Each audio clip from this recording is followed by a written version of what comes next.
I may miss the ball many times. It's just that we have raced them. I know some of the differences. Also, there's a young man that works for us, Porsche Master Tech, Kyle. He's been over to Germany, so he may remind me of a few things that I miss out on. One of the things that we find humorous, and I say this tongue in cheek, is that Porsche's an infinite wisdom in their awesome model of retail model is they can charge you more and give you less. So the 991 race car, of course, has no interior, has a dumbed down ECU. Many things are off that car that you're not allowed to race with. But I'm here to tell you, having been lucky enough to drive a 991 GT3 street car, it's probably the coolest car I've driven in 25 years. Oh, wow. And that's a big deal. Immediately, and understand I don't drive anymore, so immediately I got in the car and was at home. It's very confidence-inspiring. It begs you to drive it fast, but to do so, it's effortless. And when we have a second, we're all going to migrate over to the other cars. But so the big thing for me with Porsche is we all know, don't deny it, that the engine's in the wrong place. But they've done a hell of a job masking that. And my hat is off to them for all the work they've done over the years. From, if you guys think back to the early cars, trailing arm suspension, all the way to today, multi-link suspension, which of course didn't just get invented today, but there's lots of interesting stuff that goes on in the rear suspension, even in the race car, to try to convince the laws of physics that indeed the engine is in the right place, but we know better. Another thing along the way that people talk about all the time is the differences between the carbon ceramic brakes and the iron rotors, like this car. So the Martini striped car that's up in the air, GT3 street car. This one right here, GT3 street car. It has iron rotors. The other car has carbon ceramic. All that carbon ceramic stuff is cool, no question about it. Engineers might tell you it's better and faster. I'm here to tell you that we're not Formula One superstars, and it's probably not better and faster. It is lighter. We can all discuss what is better about it on paper, but I'm here to tell you can buy a hell of a lot more of these iron rotors for a lot less money. If you can lock the brakes up, and we both know that the ABS will activate on both these cars, the car is not going to stop better because it has ceramic brakes on it. The thing that defines stopping is the tire to the concrete or asphalt interface. That's it, end of story. In some cases, if you put carbon ceramic on, they can withstand and reject or not show to you that they're running hotter. For example, a good friend of ours here today discussed overwhelming the iron rotors on his car. He just put larger ones on, put a little bit more air to them, and that problem was gone. But the car still didn't stop any better. It would stop as well for a longer time. So I always make sure people understand that just because it has carbon ceramic brakes on doesn't mean it'll ever actually stop any faster. Not possible. Now we'll set that one aside. Two, when we walk over there, you'll notice one of the coolest things to me when I first drove that car on the track is it has electronic rear steer. I knew that it did. I'd never felt that in my life, and I couldn't tell you that I feel it as it's happening, but because I've driven so many of these cars, I know that it's happening. I'm also ignorant as to, I know when it activates and at what speeds, but apparently I'm told too that it activates exponentially. Like it takes into consideration a whole bunch of different parameters and adds or subtracts accordingly. Again, I can't feel that, but I can darn sure tell you that car is extremely well behaved at all speeds, unlike any 911 in history. I'll never forget, I was lucky enough to win the one lap of America when the 993 just came out. Porsche hired me and Hurley Haywood to drive two cars. My first comment to Porsche was, why'd you send me to a gunfight with a rubber knife? And they were a little agitated with my attitude. But the point was that they had a 993 turbo that I could have been in, but they chose to show the world how good the 993 was, which of course was the predecessor to all this. It was the beginning of that multi-linked rear suspension, and they did a hell of a job. They did a hell of a job then, and they've done a wonderful job today. Sometimes as a racer, when you look at some of the suspension on the 991 race car, you check the bump steer, it's got a lot of it. I would argue today that naturally I want to take some of that out, but I have no doubt it was engineered in there for a reason, and consequently we left it. We changed it one time, the driver didn't notice it, we put it back. Well, I don't have the knowledge, enough knowledge to know why you would or you wouldn't, other than in my past we've always set the bump steer in a certain place for a reason. A lot of magic going on in these cars. If you want, let's walk over there in a second and take a look. I don't know if you guys, are y'all aware of the electronic rear steer on that car? And they've taken it even a step further, and the 991 Turbo even has electronically controlled sway bar links. And what's cool about all modern 911s, electronic drop links or not, you'll notice that the front links are connected to the front struts in a manner that it loads and unloads the sway bar as you turn the wheel. There's a reason for that. I don't personally like it as a driver, but there's a doggone good reason they do that. So again, all this stuff that looks haphazard and sort of afterthought on the Porsche, I can guarantee you none of it is. And finally, and again, we're gonna go over there and be more specific in a second. One of the things that I personally love about Porsche in all my career and others, and it sort of touches upon our lives today, by that I mean more speed. We're being asked to go race in some other series right now. Every manufacturer knows that we're a potential customer. Every manufacturer wants us to be there with their car. The problem is that only Porsche are there beside you in everything you do. You go to the racetrack, they're there with trucks and trailers and staff. So it's hard for me as an end user not to take the Porsche, even if we can argue it's 98% of the McLaren. I'm making this up. I'm not trying to compare them, but I'm giving that as an example. But the guys at Porsche are always there with you, so it's hard for us to turn our back on Porsche, no matter how you slice it. If you guys want to walk over here, we can point out some things on the car you may or may not have seen already.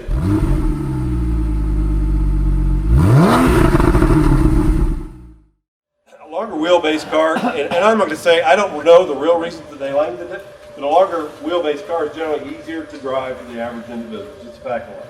It reacts slower, it's just easier, more confidence inspiring. Now, is that why? Again, back to some of the obvious things, blade sway bars, and just visually compare them to each other. The sway bar in this car is more common. You guys would know it's got holes in it to change the stiffness. This thing, you just lay the blade down. The more flat it is, or the flatter it is, if I could speak English, the softer it is. The more vertical it is, the stiffer it is. For some reason this year they're trying to convince us that it's linear between flat and vertical. It's a physical impossibility, but I love their enthusiasm.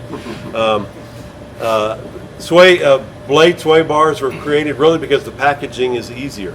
Before this, adjustable sway bars from the cockpit had blocks that would slide on the tube, but packaging that thing is a pain in the rear. So thus they went to the flat blade sway bar. Non-adjustable shocks in the race car, by rule in this class. Dave and I have fought bitterly and argued bitterly and have clearly lost, that we think that the young people or the people starting to race, part of their education is knowing how to adjust shock absorbers. The flip side of the argument is adjustable shock absorbers are, for sake of argument, 10 to 15 grand extra that you'd have to put in the car. I think it's 10 to 15 grand worth it to the people learning to race their cars. When you look at tires, they're $2,300 a set and they change them every hour. That'll put it in perspective.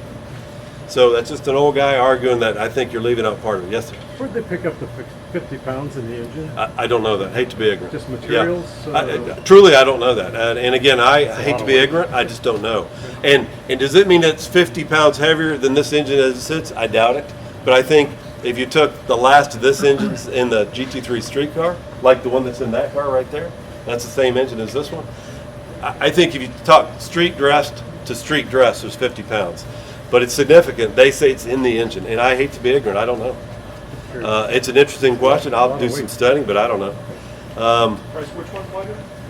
The street car by 50 pounds. Now again, as a street car, okay, because this being the race car, it's got a lot less stuff on it. Don't forget, this car doesn't have to meet emissions or anything. Now it does have cats in it.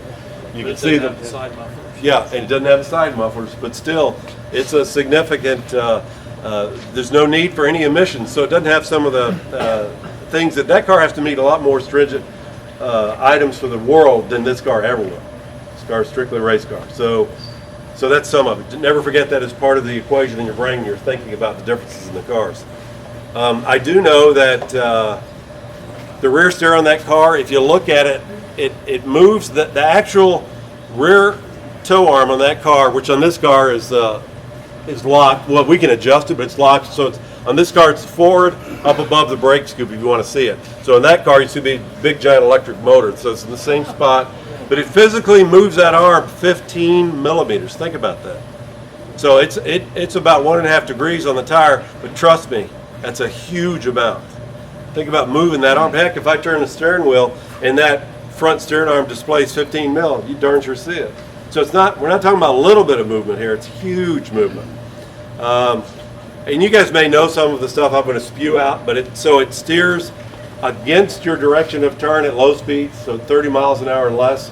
So their version, this is German speak, I think, it makes the car act like it's a shorter wheelbase. Problem is, I've driven shorter wheelbase cars. It does more than that. It's like an articulated car. It turns in better. It flat turns around corners better. No discussion. I would argue on a race car, high horsepower race car, we longed for a rear steer. It just wasn't legal. We got to test with it a couple of times, but at low speeds, it makes the car carry more momentum at low speeds through the middle of the corner. So that's one thing that's cool about that.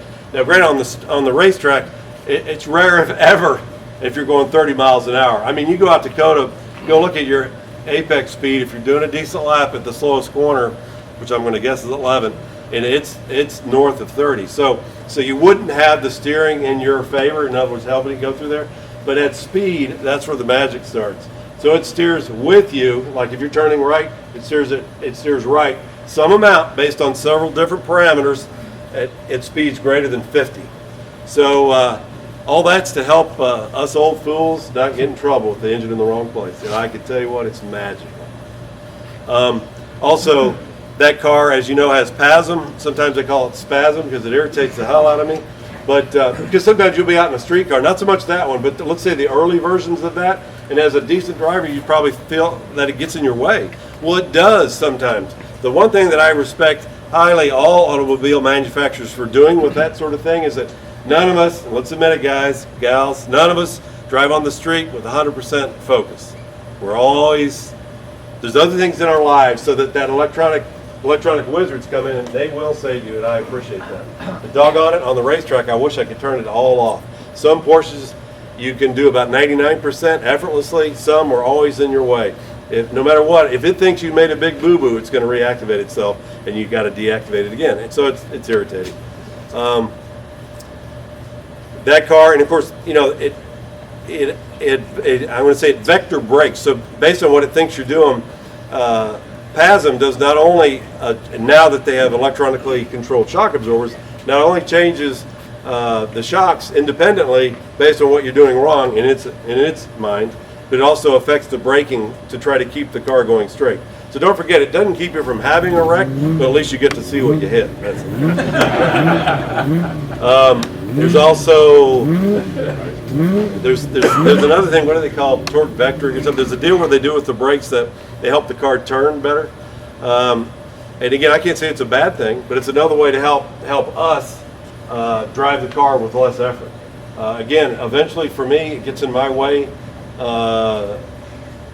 The first time I drove the 991 GT3 car and the street car on the track was at TWS in the rain, and I did one lap with it on and turned it all off because I knew that at least it would be repetitive for my own mistakes. Instead of saying to me, hey dude, you just made a greater mistake than you did the last lap, we're going to be more in your face.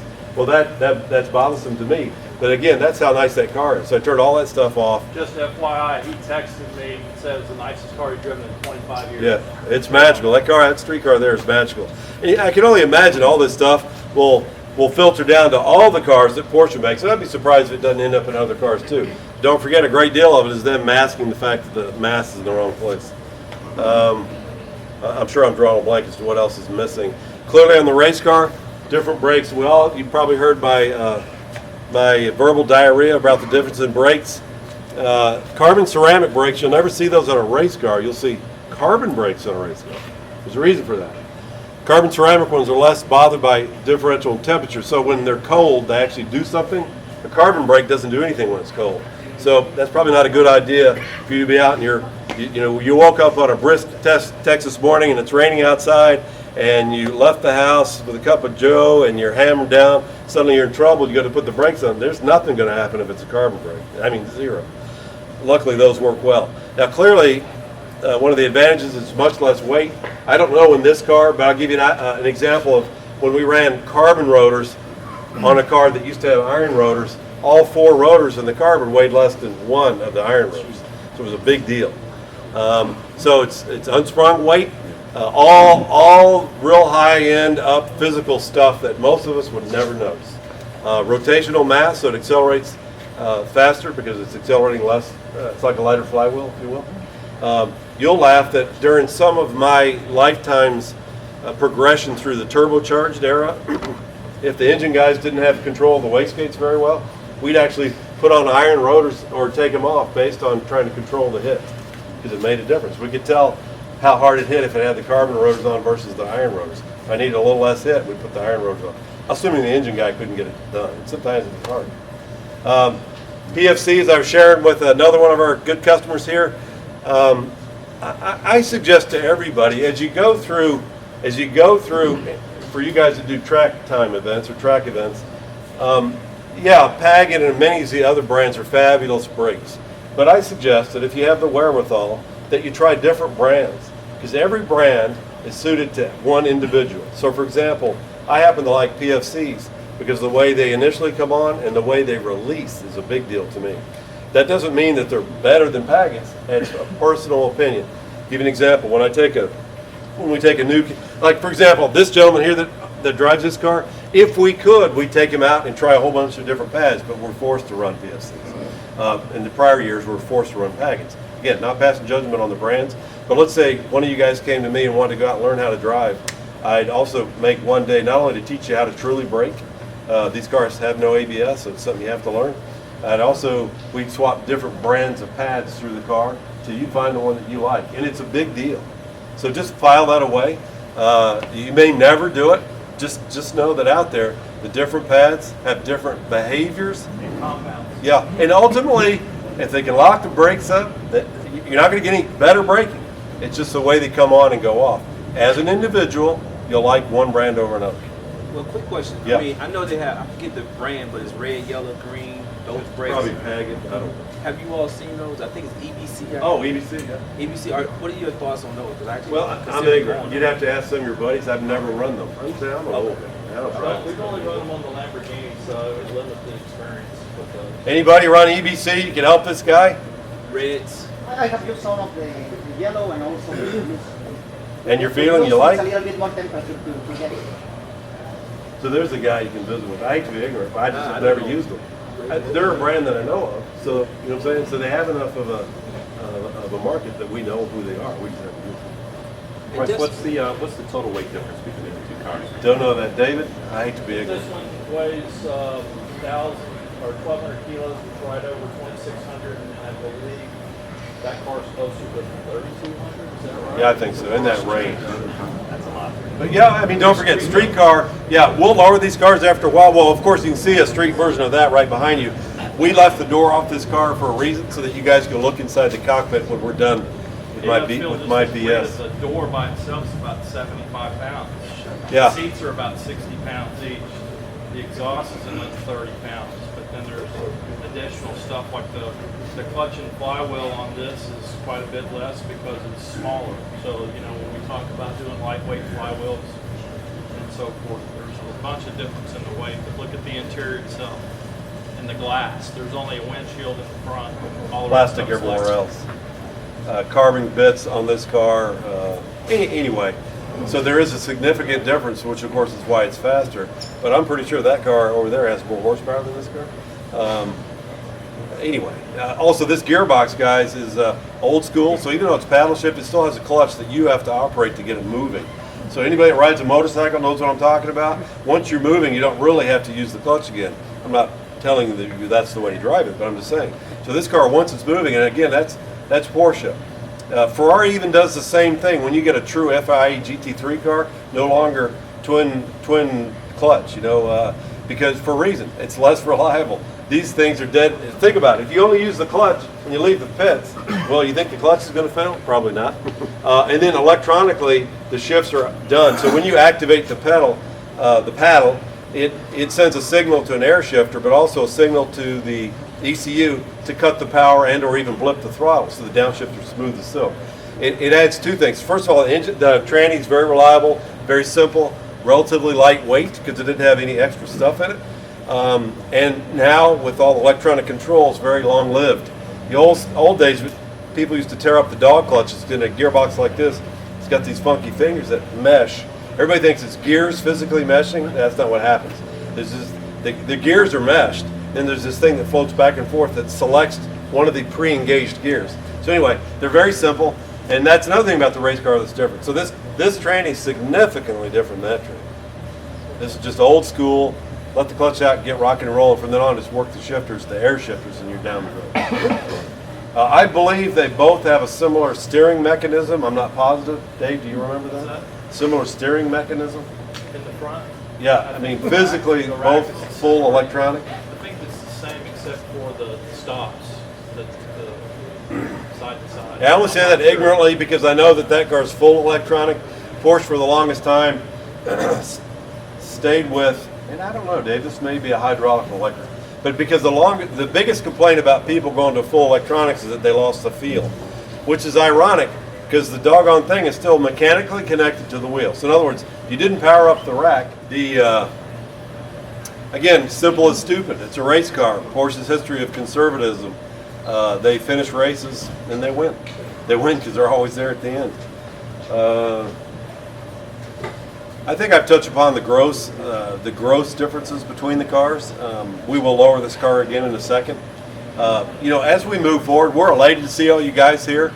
David and I, I'll get to you in 1 second. David and I grew up racing Porsches for the main reason that they were the right choice.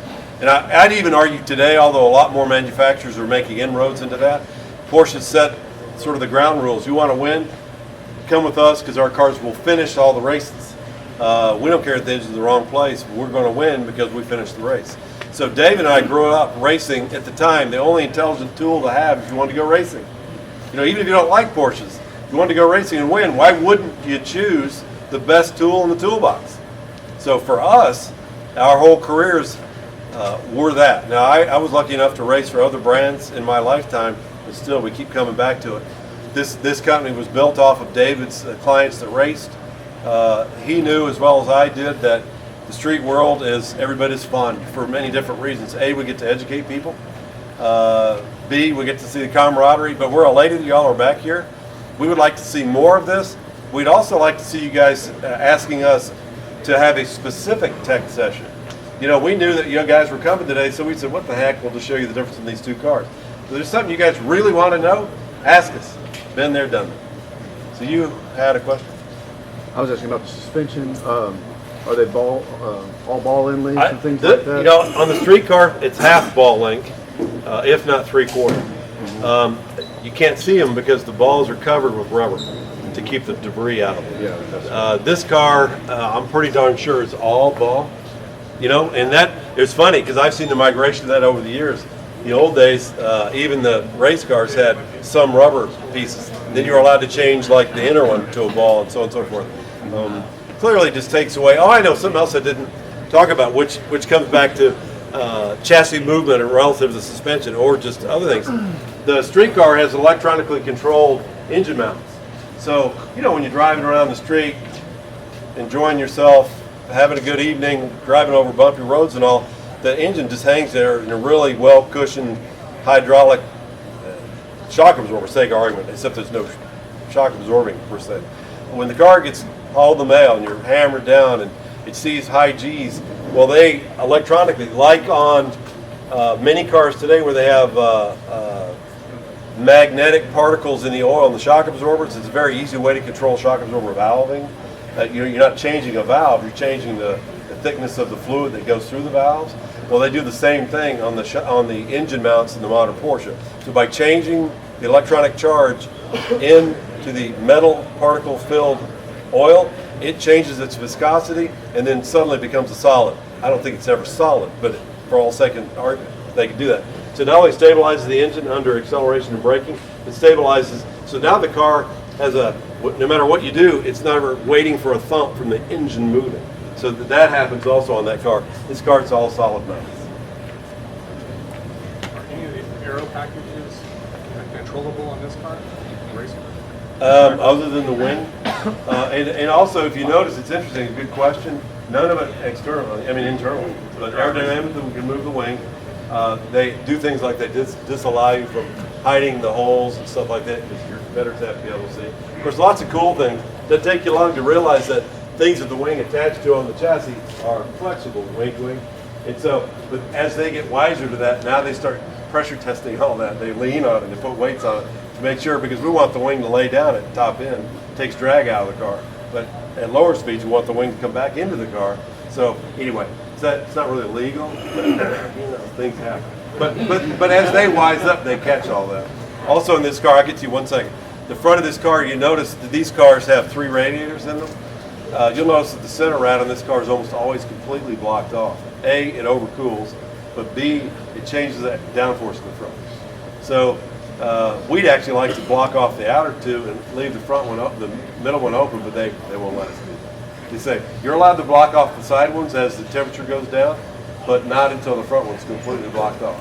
I don't know, guys. I don't make the rules. Yes, sir. What's the difference between this one and the RSR? Are they totally different or Totally different. weight and Completely different. I believe they, and I'm ignorant here because I don't know, but I've seen them. They have way different suspension. They have multi-link front suspension, not McPherson strut. So that's the sum total of my knowledge. But I had a buddy that worked on the core team last year, and they're still running the same car. Completely different. faster, the other one? Or? It's faster, but don't forget, modern rules in that class, they always restrict you. There's a thing called balance of power. All the manufacturers want to have equal speed. So the restrictors on that car are such that they don't make any power. But it's still fast. It's faster than this car. It may not be in a drag race or top speed, but it's faster than this car. And again, I hate to be ignorant, but you know how it is when it's not in my bailiwick. I don't run that car. I don't look at it. But it's a great question. Anybody else? Okay, don't forget, most of us have lots of information for y'all. You just got to drag it out. All right? Give me a synopsis on these brakes. Of course, now performance brakes, you have the indentions on all the rotors. Okay, Even a whole good question. What's the difference in these? Do they even really matter versus a flat? It does matter. Okay. Few people do holes right, so be careful about choosing holes. Porsche is allowed to race across the world with holes because how they finish the holes, I don't know if they do it anymore, but the problem with holes is it's there for 2 reasons. It stops cracks, but it also could be a place to start cracks, a stress riser. I think Ferrari now you can buy a disc if you choose an iron rotor with a hole in it, but most sanctioning bodies do not allow anybody to have drilled rotors. However, they not only are there to stop cracks, but they're also there to permit the exiting of gassing off of the pad. So in the old days, a flat disc doesn't work as well. So even though the pads are gripping, squeezing for all their worth, once they're really working, they're burning. When they're burning, the byproduct is gas. You've got to get rid of the gas, and when you do that, you get more grip yet. That's why there's grooves or holes or slots. And you also notice that some people, so the most common and the biggest choice I'd ask you to choose anytime is some kind of slot. Because if you don't know who's doing the hole drilling, I'd walk away. And but then you'll see everybody has their own version of a slot or a groove or a whatever. That's so that you or I can walk up and see from a distance that, oh, that's his brand of rotor. That's his brand of rotor. So that's just an ego thing. Sometimes on a street car, you'll notice that the slots or whatever, or the grooves are at odd spacing intervals because it changes the resonance sound of the brake on the street. Because people will complain about the noise the brake makes on the street. Because think about it, you can make the rotor ring if it's always hitting the same frequency every time. If you change the way, so it's some are close, some are far away, that will change the pattern, it'll change the sound. You don't see that too much anymore, but when they first started doing it, it was real common. The slots, the grooves, the holes were in odd patterns too. So you see more of this type on race cars versus that more on street. Only on Porsche do you see holes all the time, even on the race car. But in this case, Porsche went to PFC for their calipers and their rotors, and this is the rotor they made. Another thing that's interesting on most modern cars, and I want to see Volkswagen or Audi started, but I don't know that. To make a rotor like this or like the one there, they're called two-piece rotors. clearly you don't have to change all of it. When it wears out, you change the rotor to the part with the holes in it, right? So it unbolts from the other part called the hat. Well, so there's maintenance. It takes time to do that. There's serious maintenance issues. You should generally change what they call the bobbins, so the bolts and these little drive pins, little gold parts around there. And on this one, there's some similar on the inside. You need to change all that because it's a wear item. And so the manufacturers have a really cool way to make a two-part rotor that if you held it in your hand, it doesn't rattle. It's not two-part. But if you look at it real close, the center is aluminum. It's got these sort of steel fingers that go out, and somehow they join the rotor to that. So the rotor can grow and shrink as if it was a two-part rotor. Now the reason they went to two-part rotors is not for the glory and the theoretically less expense, is that if you envision a solid piece rotor, like this one may be here, when and you notice that the hat is connected to only one cheek of the rotor. So either of the friction areas of the rotor are called cheeks. So generally the outer cheek is the only one that's truly connected directly to the hat. On a solid single piece, a rotor like that, when the rotor gets hot, it expands at a differential rate on a solid rotor. So what happens is the rotor then cups, it bends like that, and then it cools off, it gets straight again. Well, you'll feel that in the brake, and it affects the release, it affects the torque, because now as it goes starting to cup, it no longer is in full contact with the pad. So they eventually realized that. So the only way they're going to beat that is to release the rotor from the heatsink, if you will, of the hat. So now this rotor grows and shrinks radially, I guess is the word. Does that make sense? So that's the real reason they did all that. Not just because it's cool. Anybody else? Okay, well again, we really appreciate your coming by. The door's always open, even if you just want to come down here and kick tires. We always have cool stuff. What can I say? Thank you. Everybody, thanks.